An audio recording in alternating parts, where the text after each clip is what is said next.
melody of cutting. Welcome, fellow humans and Darkrealmers, and thank you to Daddy Darkrealm Michael J. Elliott for the invitation to do a video for Hell Week.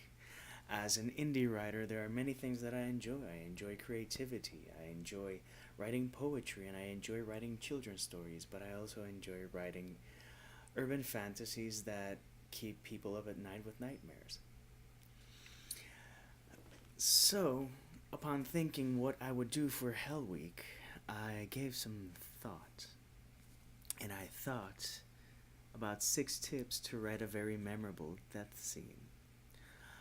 As a writer, you have to enjoy all the scenes that you do. And when it comes to a death scene, there's various ways to go about it. But here are 6 tips that I highly recommend. First off, make it scary. Make it scary to you.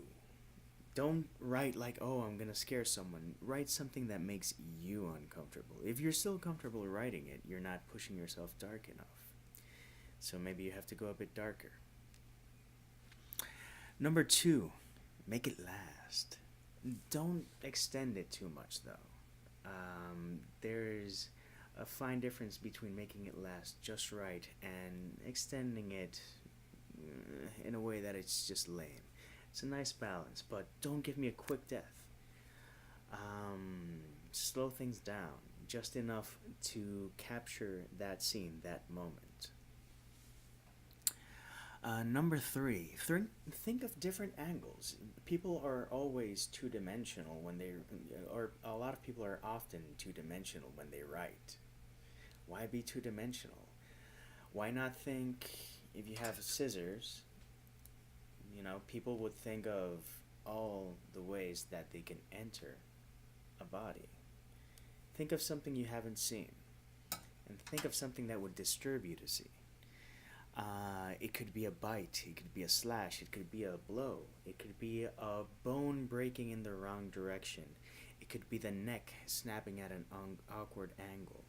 But still, think about the angles.